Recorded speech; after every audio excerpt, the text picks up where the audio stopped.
ఆహా ఏమి రుచి అనరామై మరచి రోజు తిన్నా మరి మోజే తీరనిది తాజా కూరలలో రాజా ఎవరండి ఇంకా చెప్పాలా వంక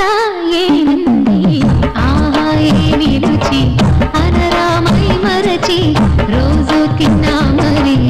మోజే తీరనిది అల్లం పచ్చిమిర్చి